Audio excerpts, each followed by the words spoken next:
everyone, and welcome to the Undisputed Heavyweight Champion of the World show made for the fans by a fan. I am your extremely exhausted host, as always, Richard Tiemann, and this is the award-winning Fan Show.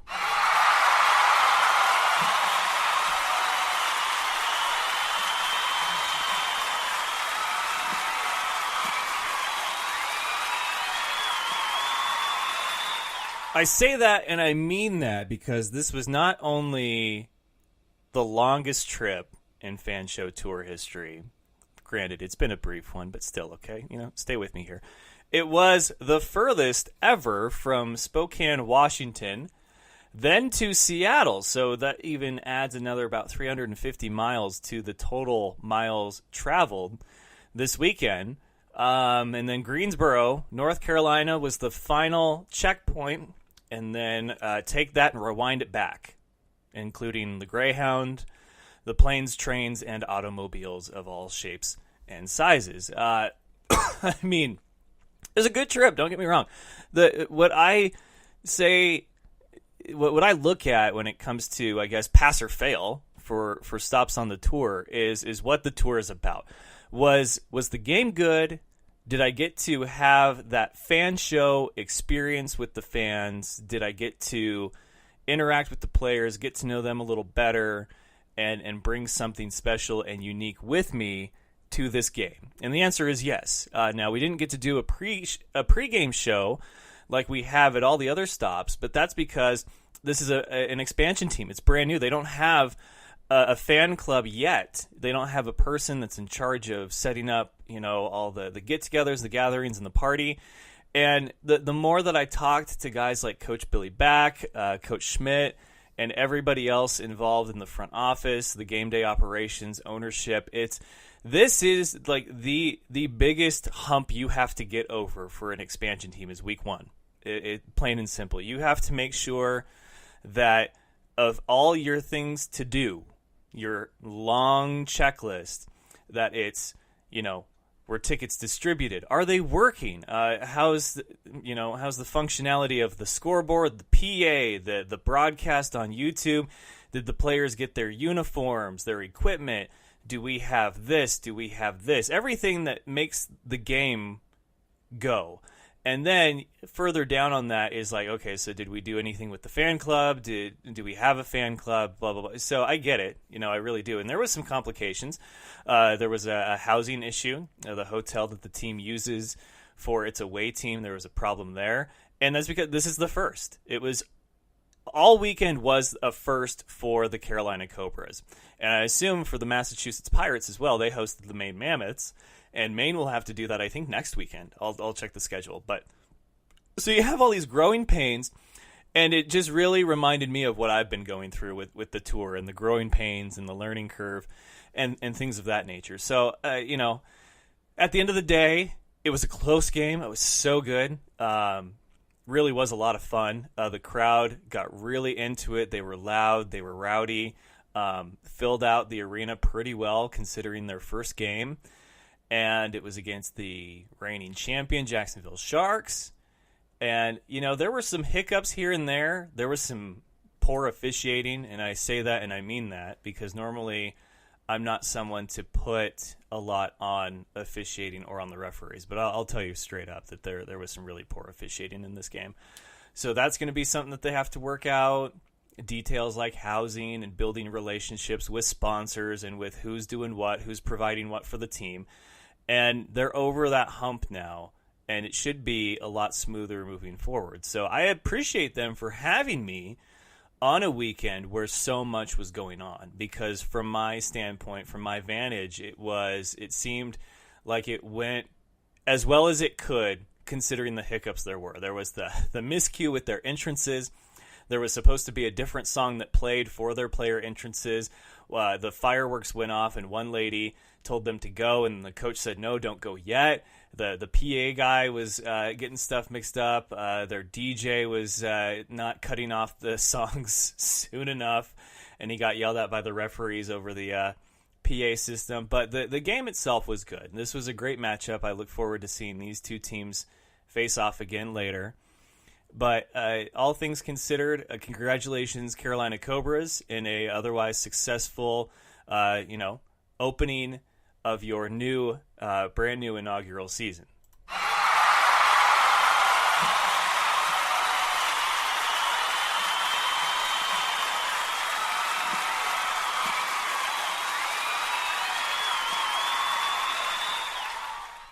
Big shout out and a huge thank you to a few people. First off, Coach Schmidt, the special teams and defensive coordinator, and pretty much their front office guy. He's like their GM that also doubles as a coach. He housed me because there was an issue with the hotel. Like I said, this is a brand new relationship. There's going to be a few bumps and bruises. So I stayed in his spare room. And that was great. We watched WrestleMania. Sunday, ordered a pizza. Chad Columber came over. I got to hang out with the guys. Saturday, they fed me at their team meal before the game. And then met Rob Storm, Jeff Bucci. Those guys, very professional. Rob is a real character. Jeff is kind of a straight shooter. But it was really, interesting to talk to them and get their perspectives on a few things. And it really made me a fan of the National Arena League as well. So I think that was important, and that was good to take away from that, just how they feel about moving forward with the league and everything of that nature. So that was good. Another big thank you to Thomas Nolan of the 8-Bit Bros. He was able to, on Last Minute Thing, because there was some travel issues that happened, he was able to take me to the airport in Charlotte. And just really everybody else that sort of came together and helped me execute, X, Y, Z and get home. I appreciate it. Jose Bahina, it was awesome to meet him. It was great to meet a lot of people for the first time this weekend. It was very exciting to, I knew so many people, but I hadn't I hadn't shook the hand yet of those individuals. So that was a really great experience for me. But okay, so here's the trip. It was a savings of over $300 to fly out of Seattle to Charlotte instead of out of Spokane to Charlotte. Now, being in Spokane, I hate this. I do. I think it's the dumbest freaking thing ever. Spokane is technically closer to that city than Seattle, but because Seattle is Seattle and it's a bigger city, a bigger airport, it's cheaper to do. So, with that savings, I said, okay, so how do I get over there that's easy, painless, whatever, gets me where I need to go? Let's do a Greyhound. Haven't done a Greyhound since I traveled from here to Jacksonville, Florida, and I don't want to do that again. So here to Seattle, 5 hours. I have to worry about the pass being open, right? Snoqualmie. So that went fine. So I left 6 o'clock Thursday, Greyhound to Seattle. Stayed with my aunt and uncle like I normally do. They were happy to have me. Took me to the airport, 2-hour flight delay. That happens, whatever. I'm okay with killing time in an airport. Like, it doesn't bug me. Like, I'm really okay with being where I need to be before I go somewhere and just having a little extra time. Like, it really doesn't bother me. Now, if I needed to make a connection and this was interfering with that, now I'm going to be a little upset. So, 2-hour delay. So that makes my what would have been a 2.5-hour layover in Chicago Midway just a half hour. So I go from the B concourse to the A concourse. I hop on my plane, I go from like my gate 23 to my gate 22. Hop on my plane. It's an hour and a half puddle jump as opposed to a 4-hour and 5-minute flight from Seattle to Chicago Midway. And then I land in Charlotte. Now, I landed at 2 in the morning. My Greyhound from Charlotte to Greensboro was supposed to leave at 5:30. So I get in 2 o'clock, Uber from Charlotte Airport to Charlotte Greyhound Station. I've got 2.5 hours to kill. No big deal. I'm fine. It's whatever. So, here comes the fun part. Excuse me. So, 5:45 rolls around. No one's standing lined up in front of the doors. There's been no PA announcement. There's not a bus running outside. Okay. What's going on here? I have the Greyhound app, and there's a feature on there, Track My Bus. So I click on it, and it says what was supposed to be the arrival and departure time, and then if there's been a delay or the real time, like if there's been if they're going to be early, if they fell behind. So it says, your bus is more than 15 minutes late. Please click this icon for an update. Click it. It's still where this line starts, Atlanta, Georgia. My estimated departure time instead of 5:30 is now 10:30. 5-hour delay. Okay? So I'm thinking this can't be right. That's impossible. So I go and I check with the people at Greyhound, and they're like, oh, yeah, we need to make an announcement about that. You think? No shit. So what was supposed to be a 5-hour delay turned into a 6-hour and 42-minute delay. I get into Greensboro at 2:30. So I didn't sleep at the Greyhound station. Who the hell sleeps at the Greyhound station unless you have nothing to lose? I had everything to lose because I'm traveling with my equipment and stuff. So I didn't sleep for like 27 hours. And then I get picked up by Chad. He takes me to where I'm staying. I change. I go with Coach to the team meal, go to the arena. I get a pack of 4 Red Bulls, and I drank every damn one of them. So that was getting there. Then coming back, I was supposed to have a ride to Charlotte Airport. There was an issue with the vehicle. It had to get towed that morning. So now I'm in panic mode. The Greyhound sells out, so I can't do that option. And even then I was a little bit hesitant, right? I'm gun shy because it's like, well, what if this whole thing gets screwed up again? So I find a ride, 8-Bit Bros to the rescue. Thump comes and picks me up. We have a great conversation the whole way. So thank you, Thomas. I get dropped off, and that airport is just a beehive. It's so busy. So take off. Nothing's delayed. Landed Midway. Connect there. That's when I had to go from the A concourse to the B concourse. If you've never been to Chicago Midway, it's like a chicken foot. Each concourse is one of the toes, and they're long concourses, right? So you got to go all the way back to like the actual, ball of the foot, and then you have to turn and go down the next toe, which is like a good 200, 300 yards maybe. So I had to do that, got on my flight, landed in Seattle last night. My buddy Cameron picked me up. We got a drink and a cigar, and then I stayed at his flip house, took a Sounder. That's right, Seattle Sounders. Took a Sounder from Puyallup to Seattle out in front of CenturyLink, got to the Greyhound station, and then busted back, and here I am. So like I said, planes, trains, and automobiles. Holy crap, what a trip. And thank you to the Cobras, though. I mean, really, there was anything that was wrong with my trip was because of them, the team, or anyone. It was just normally I rent a car when I do these lengthier trips because if it's a short distance from where I'm going to be landing to where I need to be, I'll just rent the car and drive it. I don't have a problem with that. But because everything was so close and I was going to be traveling with like players or members of the team, the rental car is just going to sit there. I didn't see a point in paying for 4 days of a car that I'm not even going to hardly be driving except for to and from the airport. So I went the Greyhound route. That was my mistake. Won't happen again. But I'm back. I'm back for 48 hours, and then I fly to L.A. Long Beach Friday for BattleBots. Holy crap. But we'll get to headlines in a little bit. I'm going to go ahead and bring on my guest, Philip Barnett, who had 4 touchdowns in that opener despite the loss. What an incredible performance from him. So we're going to talk a little bit about their feelings after the game now that the dust has settled, now that the season has officially started. So don't go anywhere. We got plenty more of the Fan Show, episode 299. The big 300 is tomorrow, 2-hour special. We'll talk more about it towards the end. But for right now, don't go anywhere. We got more of the Fan Show coming up after this. You're listening to The Fan Show, your home for all things football and nonsense. My special guest tonight, Farouk. Farouk, welcome. He's no expert, but here's the thing.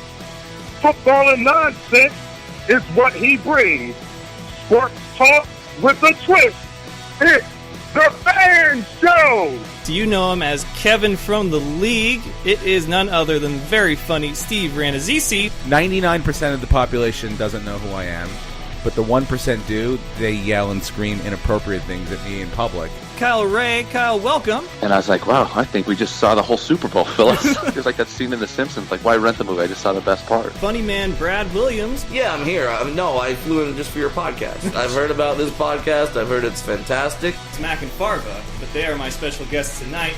Steve Lemmy, Kevin Heffernan. I was in Mexico for 10 weeks in a Speedo. Like, that was me going to work. I was putting on a Speedo.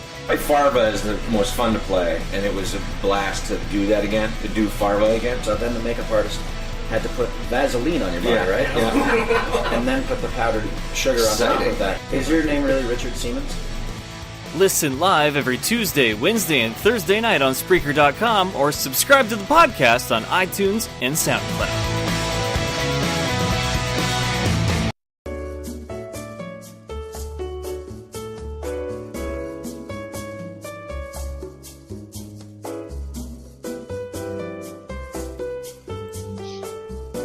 All right, ladies and gentlemen, we are back, and with me, as I said, the man with the monster performance, win, lose, or draw. That's one that you're going to remember, especially in the opening of your season. It is Philip Barnett. How you doing, man? Man, it's going good. How's it going?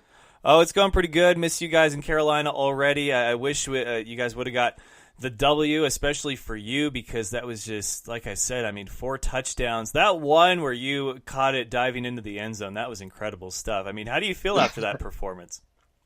I mean, honestly, I had a drop touchdown, so I had a drop touchdown, missed some blocks. I could always play better. So, I mean, spoken like a true competitor. I'm my worst critic, so I could always play better.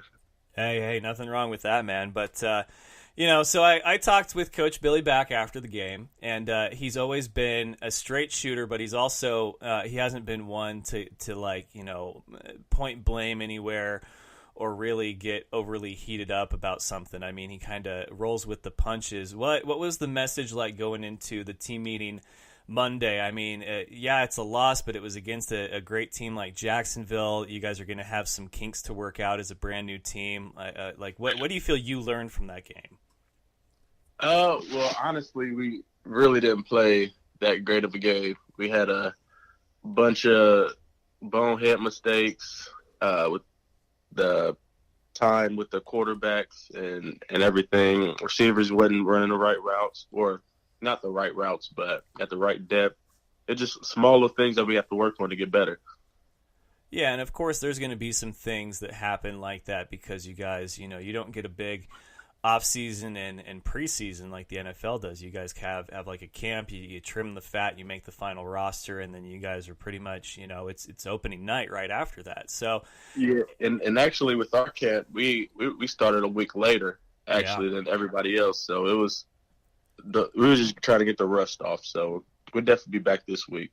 So other than being your own worst critic and, of course, realizing the things that you guys did, hindsight being what it was as far as why you didn't get the win that night, like what are the positives, though, that you can take away, whether it's, the franchise, the front office, the fans, I mean, anything that you guys are a brand new team. Like what do you think right now being a Cobra?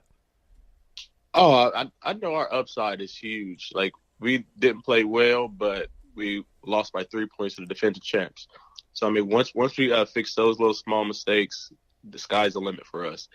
And to be honest, our fans surprised me. I didn't know we were going to have I didn't think we were going to have over 5,000 people for our first game just because it's an expansion team. We started trying to promote us late. So it actually surprised me, and I hopefully the fans keep coming out. From what I hear, the fans love the game. So I'm just waiting to see what it's going to be how it's going to be at the next home game. If you guys keep playing like that, you guys are going to sell out, and I think that's great for you guys because it really was a great quality product out on the field. I mean, as much traveling as I do between the different leagues and the different teams, I can honestly say that was one of the better crowds that I've heard in a while, especially, late in the third quarter, that goal line stand. That's what you want to hear. That's the kind of feeling that you want to get as a fan, player, really any sort of bystander, is to know that they're with you almost in the huddles. So I think the future is very bright for you guys as far as getting them, winning them over and getting them to come back. Oh, 100%. We definitely love the crowd, the atmosphere, and like just everything around it. So it's definitely gonna be a fun season here. Yeah, you guys had a really great autograph session afterwards. The tables and the way everything was done up, I thought that was a really nice touch. It made things run really smooth afterwards. But there was a lot of fans down on that field wanting to talk to you guys and hang out for a little bit, so that had to feel pretty good. Oh, too. yeah, it definitely did. It was quite a few fans down there wanting autographs, pictures. So it was definitely fun, especially after a tough loss like that, having them behind us still. It definitely felt good. So is this your first time playing a season opener for a brand new expansion team? No, I actually played in Nashville, Tennessee with Coach Back. Okay. Our, Gotcha. our first year. Yeah, we played with them the first year. We ended up winning the championship there in the PIFL. It was Columbus, Lehigh, a couple teams in this league right now we were playing against.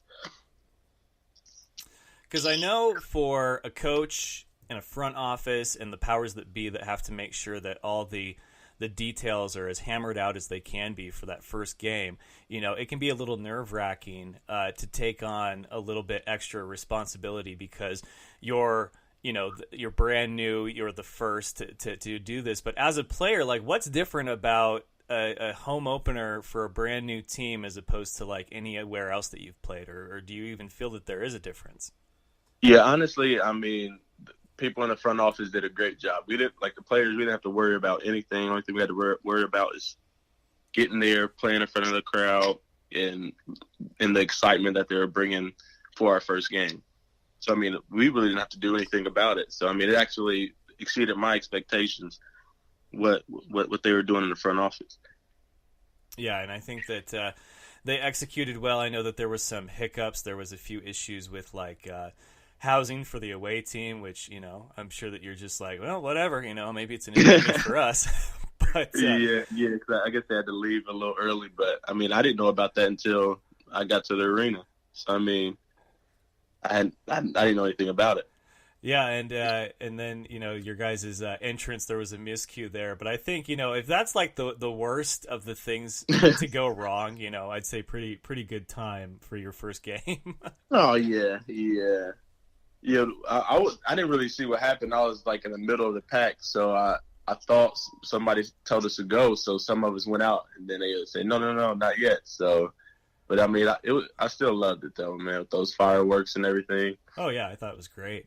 Yeah. I'm not an expert in it, but I do know, I've been around enough games where I kind of have the general feel or like the routine or rhythm of an entrance down. And so what Chad was telling me was that the fireworks went off, and then somebody said go, and then somebody else said don't go yet, and so you guys kind of got mixed up there. So what I've seen and how this usually works is that the music starts, the fireworks. The music starts, the PA announcer comes on and he says, now taking the field, your Carolina Cobras, and then the fireworks go off, you guys run out. Like, that's the sequence of events because it makes sense, but obviously that wasn't what happened. It was kind of a mixed bag there. Yeah, I had no idea. I was just going when everybody else was going to go, so I couldn't really hear what was going on, so I was just waiting on that. Well, Saturday, you guys take your show on the road. Maine Mammoths, they took a loss to the Massachusetts Pirates. Those are the three expansion teams in the league this year. So obviously you guys are going to be looking to get your first win on the road. What's that mentality like as a player? You had the home game as your opener. You didn't win, but now you're looking to get your first win against another team looking for that same thing, but you're on the road. Like, what's the kind of prep you have to do this week? Honestly, we just take it one game at a time. So, I mean, it's still like we did last week, just trying to get better in prep and practice just like we did last week, and then just hit the road and play like we know that we can play and pull out the win.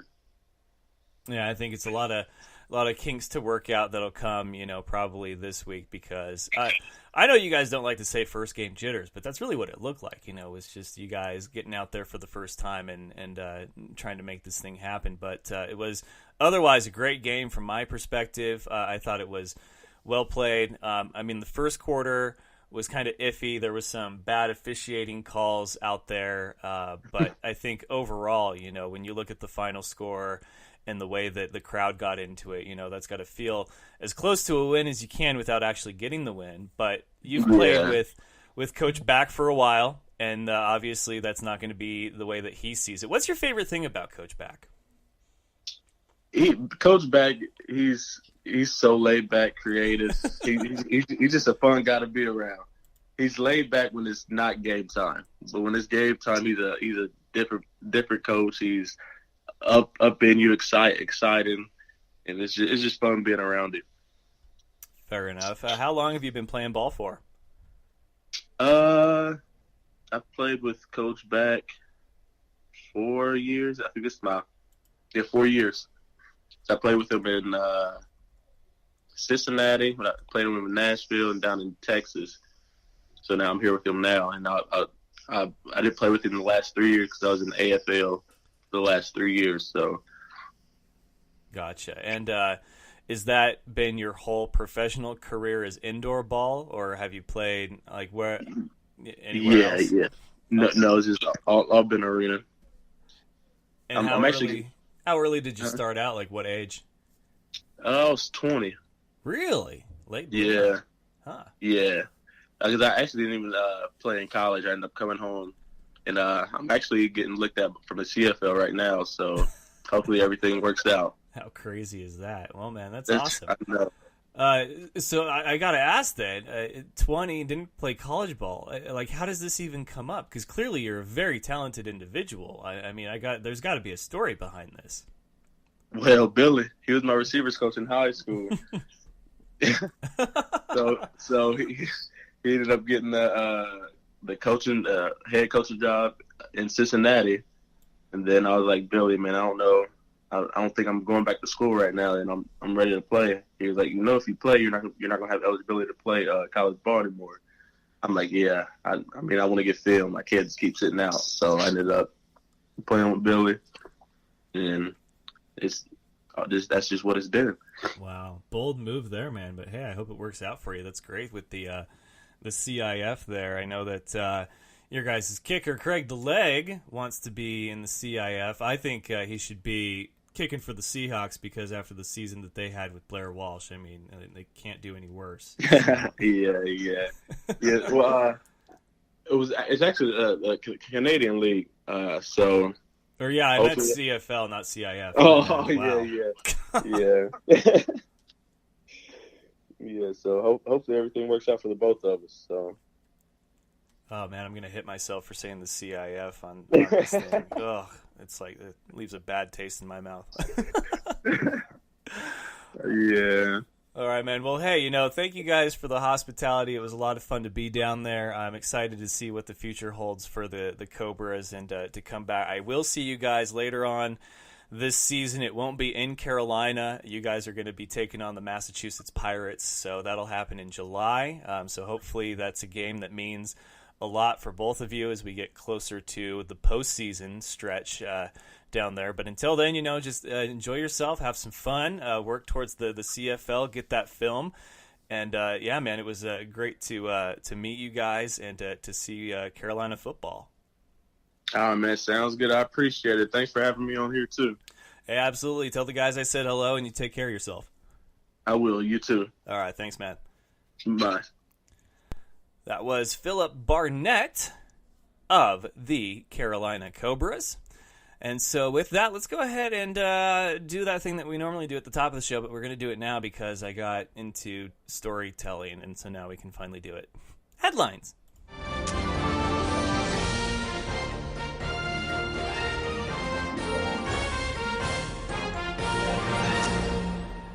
And the headlines are that the National Arena League kicked off this last weekend. I was there to see the Jacksonville Sharks taking on the Carolina Cobras.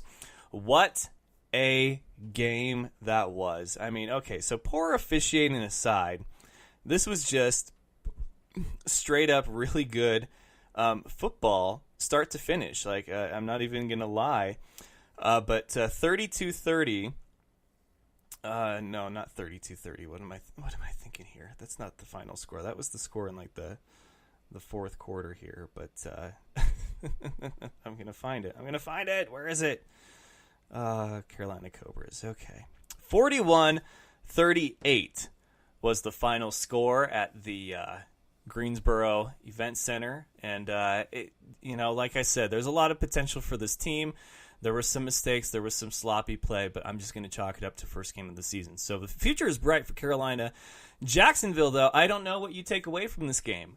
You won by less than 3 points to an expansion team. Now, it's not knocking the talent on the expansion team, and that's not knocking the talent on the Jacksonville Jaguars. But if you're the Jaguars, you won, but how good do you feel about this win going into week 2? Because you're going to play another expansion team who just got their first win of the season. That's right. The Massachusetts Pirates will now go on the road to Jacksonville. So Jacksonville's home opener. And let me tell you, that was quite the I was keeping up with the updates on that one. That was a hell of a matchup there as far as if you look at the end. 51-24 was your final from Massachusetts. Amir and the boys, Nick Hague, Pasquale Vacchio, they get a win. Maine, I knew that they were going to have some trouble starting out. I think they'll get it together, though. We'll see about Lee Valley and Columbus. But the Pirates, the Cobras, and the Sharks right now, they all look very good. So that's going to be probably a game of the week matchup. Pirates, Sharks. We'll see who comes out on top of this one. McCain looked decent, serviceable for the Jacksonville Sharks. It was nice to meet their kicker Belcher. He's a great guy.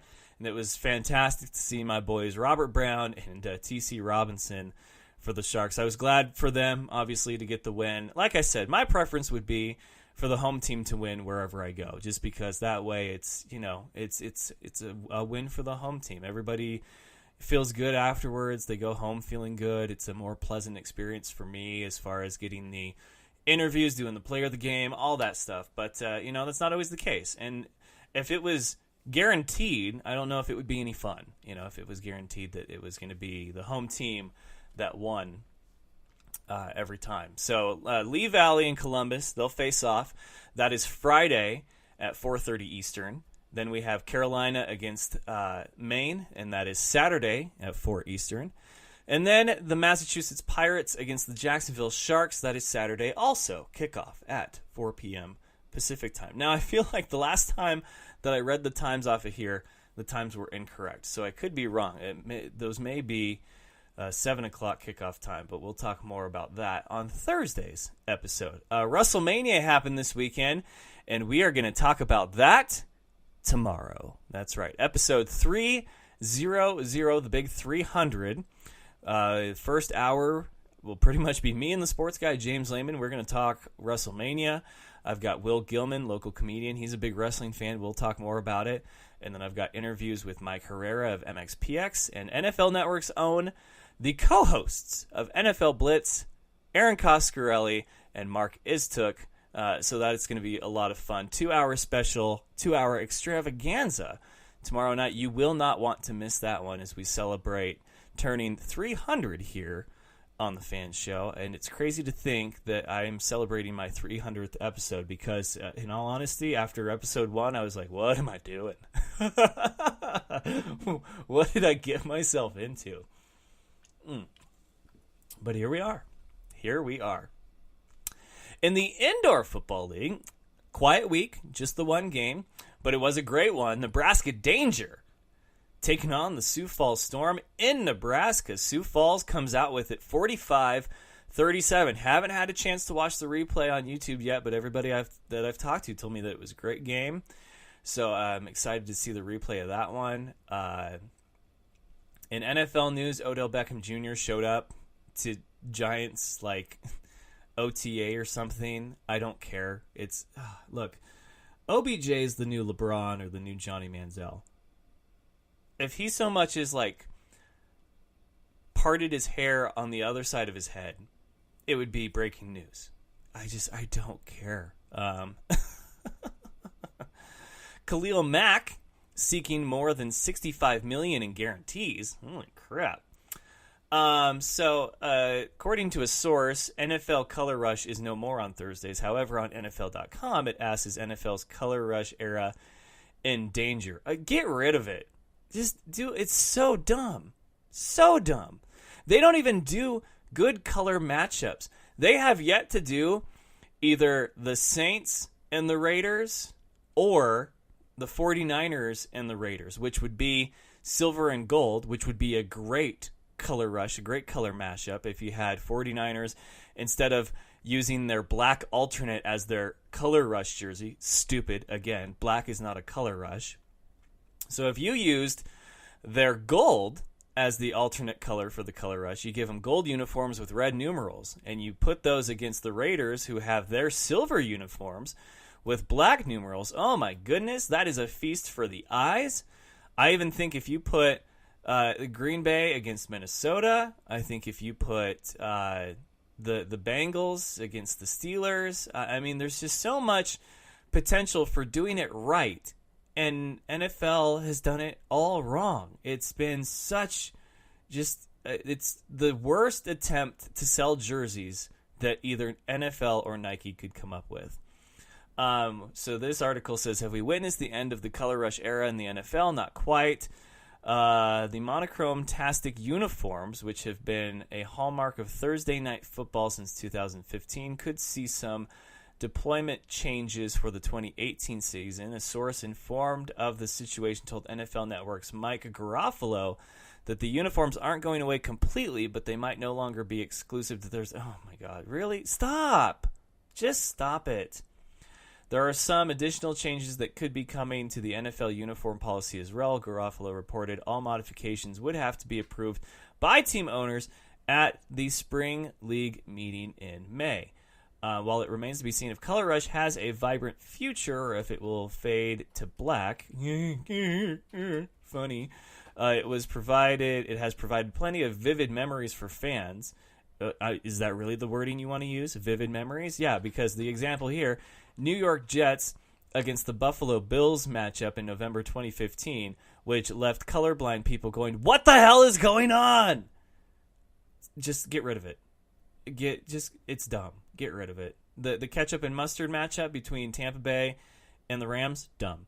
Like, they don't even do it right. They really don't. The Raiders had great color rush uniforms.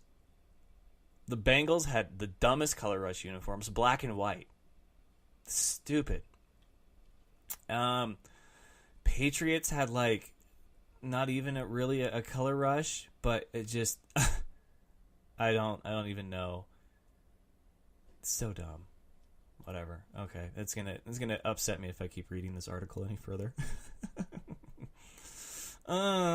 Bills guard Richie Incognito says he is done with football. He's retiring after 12 long seasons. I say good riddance. There hasn't been anything really positive that's come from a headline with Incognito in it when it's related to the NFL anyway. Let's see here.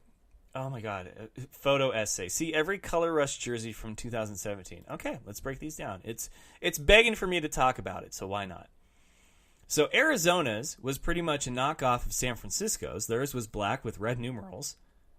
San Francisco's black with red numerals. Congratulations. Then we had the Atlanta Falcons, who did all red with the black numerals. Now that looked pretty good because they're the kind of team that can do either or.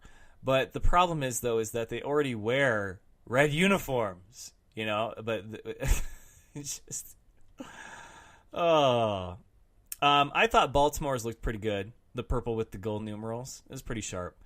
Buffalo's, I'm a fan of red, so really anything red I was a fan of. Buffalo's was okay. Carolina's, I thought their Color Rush uniform should be like their full time. I thought that they really hit the nail on the head there with the that blue color that they do instead of the silver or black or white. That blue looked good. Chicago's, it's not even any different than their regular uniforms. And then the Bengals, so they do this black and white tiger thing. They do the white tiger thing, but they don't even do the helmets black and white. So it was kind of an eyesore. The Browns were brown with orange numerals. The Cowboys were white with some blue accents. So it's their throwback jersey. And then we had the Broncos in their throwback jersey as well. The Lions did silver. I liked that. It looked pretty sharp. Green Bay did white with green numerals. Okay, so they're away uniforms. And then Houston Texans did their dark royal blue with the red numerals, except for their red alternate looks really good. The Colts uniforms looked like their home uniforms. The Jaguars uniforms looked decent. They weren't quite gold. They were more of a mustardy color, which was another funny thing. The Chiefs, it was their home jerseys, just that red. The Rams did the yellow with blue numerals. And then the Chargers, they did the powder blue, so theirs were their throwback again. And let's see here, what else we got? Miami Dolphins, they did bright orange, which was okay. Minnesota's looked pretty good, another purple and gold combo, so that was decent. Patriots, it's whatever. The Saints did white with gold, looked clean, but not exactly color rush. Giants were white with blue numerals. The Jets had like the all green thing going on. Oh, so the Raiders were not silver with black numerals. They were white with silver numerals. So they missed an opportunity there as well. Phillies was black. It looked like their black alternates, which it probably was. Pittsburgh's was the black with the yellow numerals. San Francisco's was their alternate, the black with the red. Seahawks, as much as I don't like them, they honestly got the color rush right. That obnoxious lime green color with their blue numerals looked pretty good. Tampa Bay looked pretty good. The bright red with the silver numerals was a sharp look. Tennessee's pretty much their home uniforms, or at least what will now be considered their old home uniforms. The Redskins, oh my goodness, that yellow, yeah, they had that all over the place with red numerals. That was kind of an eyesore. So of this, let's count. So of the teams that had them, we had teams that just used the alternate. 1, 2, 3, 4, 5, 6, 7, 8, 9, 10, 11, 12. So 12 teams used either their alternate uniform as their color rush, so there was nothing special about it, or used their away, home, or throwback. It's ridiculous. So stupid. So dumb. Whatever. Okay. So that does it pretty much for the headlines, because, as I mentioned, we're going to talk about WrestleMania tomorrow. So I'm excited to spend a good portion of our 300th episode doing that. But we are going to take one more commercial break, and then I've got some clips from the weekend. Talk a little bit more about the National Arena League and everything else, so don't go anywhere. We've got more of the Fan Show coming up right after this. This is The Sheet. Gets me all revved up. My face is now red. My ears are just freaking boiling. He's so raw that Sky hates him. Yeah, he had 51 touchdowns. 4,900 total yards. I know y'all like that, but I got to run. And only in Alabama that could happen, I have to say. They're so good, man. They would win the Big Ten if they were in the Big Ten. You could be doing something vision-based in front of you and reach down and grab a handful of insane goodness. Give it to him. Kudos. I'm clapping like a golfer. Very good, Johnny. I'm proud of you. Wow. You guys agree on something again? I'm very impressed. You ever had a bad week? You know, just you walk outside, step in a puddle, like right when you walk outside. I mean, how's a puddle right outside your house? Or you stand on the curb and somebody drives by and splashes water up on you? Or it's just raining on you, not anyone else? I will tell you, before you go any further, I cannot hear Chad when he speaks. Good. Here, listen to the sheet, man. I don't really know what we're doing. Every Saturday morning, 8 to 10 a.m. right here on WBLZ Sports. Whether it be your industrial, commercial, or residential needs, Gen Service is the electrical contractor for you. The Gen Service team has the expertise, commitment, and educational years to help you solve all your electrical concerns. They have you in their best interest with helpful suggestions to accommodate your every want. Give them a call, no matter the size of the job, at 740-438-7173. Mention WBLZ Sports, and you'll get a discount. That's Gen Service, 740-438-7173. 438-7173. This is Nick Ciccarelli, the mad scientist of sports. Join me and Dr. D, Derek Jones, live every Saturday night, 10 p.m. Eastern Time, 7 p.m. Pacific, for the Mad Scientist Sports Lab. The big intellects, the experiments on the chalkboard, and the guest subjects will be rolling in. Mad Scientist Sports Lab, only on WBLZ Sports, where we got balls. Doug Peffer Painting and Pressure Washing. He has over 30 years of painting experience. He's interior, exterior, commercial, or residential. Doug Peffer covers it all. Is your house looking ugh? We'll call on Doug. Doug Peffer Painting and Pressure Washing. 404-966-3361. Mention WBLZ Sports and get a special We've Got Balls discount. That's Doug Peffer Painting and Pressure Washing. 404-966-3361. Check out Thursday Night Tailgate, where NFL legends live on. We bring you 5 NFL legends every week, sharing their stories and insights, plus our spotlight on the positive. Hear which players are doing great things in their communities. Now on WBLZ Sports Talk Radio and WBLZSports.com.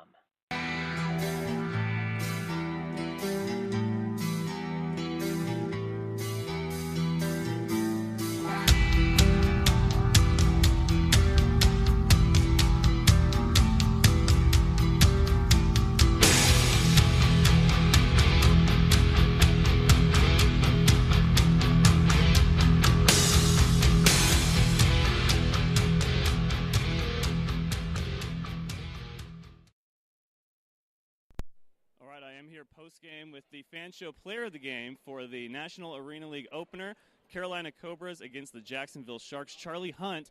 It's not always the most consistent throughout the game, but sometimes the play of the game that defines the player. You had that interception, brought it back to the 2, really changed it. How you feel about tonight?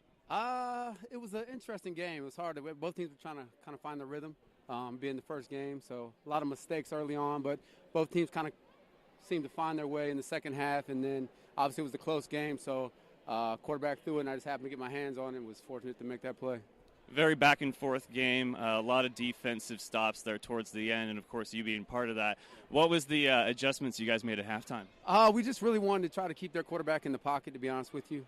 He's mobile, but at the same time he's a dangerous thrower outside the pocket. He's not necessarily looking to run, so we just want to make him beat us throwing the ball from the pocket. We were able to do that, get some key hits on him at key times, and the defense is always going to be a little bit ahead of the offense at the beginning of the season. That showed tonight, and we just happened to make a couple more plays than they did. Every season you could say that your first game is against a new opponent because it's a different season, but this is a brand new opponent, one of 3 expansion teams. How did you guys feel going into tonight on the road? We felt good. They have a great atmosphere for one, and for being a first-year team, and not just saying this, they have a really talented roster, great coaching. Their offensive scheme is kind of hard to stop. It's a little bit different than what we're used to. So it definitely challenged us big time. So obviously we're going to see them again, I believe once, if not twice. So it's going to be interesting every time we play these guys. Well, hey, congratulations once again. It was a hell of a matchup. Thank you so much. And once again, that was Charlie Hunt of the Jacksonville Sharks, the first ever Fan Show National Arena League Player of the Game. So that was exciting stuff to crown him that. It was a tough game. There was an obvious choice for the Cobras had they won. But the thing that I talked to these guys about is, like, you could say Philip Barnett was easily the player of that game because he had 4 touchdowns. Now, the team didn't win, but, man, he was definitely the most valuable player of that game. But it's hard to say most valuable with a loss. And these guys, they don't like consolation prizes. They don't want to do an interview and be awarded something that they probably honestly feel like they didn't earn with a loss. So that's why, it's sometimes it's tough for me to pick a guy on a team just because they won. But at the same time, I feel like that's what needs to be done because they did win, and it was a contribution as a whole or a standout player because that player, whether it be all game long or a play that changed it all. And that was the case for Charlie Hunt. The play of the game went to the player of the game. Second time in Fan Show history that's happened. Bloomington Edge was the first time when that happened. It was a great sack by the defender, the linebacker, and Yeah, so next up is Coach Billy Back with his comments from the first Carolina Cobras game of the season, their home opener. Here we go. All right, I am post-game with Coach of the Carolina Cobras, Billy Back. How'd you feel out there, this being your first game? Obviously not the outcome that you had in mind, but it was a close one. Yeah, we got some things we can build on. I mean, there were just some things bad, but we can build on a lot of things. We played sloppy in the first half. O-line's got to protect better. DB's got to defend the 50-50 ball better, just throw up balls. We dropped 3 touchdowns, threw 2 picks, missed a field goal. We can get better. First quarter, you guys had the ball the entire quarter, but it seemed like a little bit of sloppy play. Pre-game jitters, first-game jitters?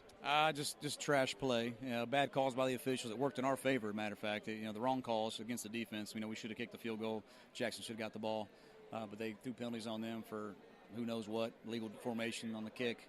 We'll take it, though, but at the same time, it's not a good fan experience. So we got to get better on by the officials and for the gameplay as well. Pretty back and forth. Seemed like the penalties kind of balanced themselves out throughout the whole game, but there was that interception brought back to the 2 that really kind of changed the momentum. Was that what you had in mind as far as the game-changing moment? Yeah, that was game-changing. It was Chuck got flushed out, which means the jack can drop as far as he wants. All restrictions are off, and they took advantage of it. Hunt's a great player, made a great play. But at the same time, if he doesn't get flushed, we got a wide-open touchdown in the corner of the end zone. We don't have time to throw it, so.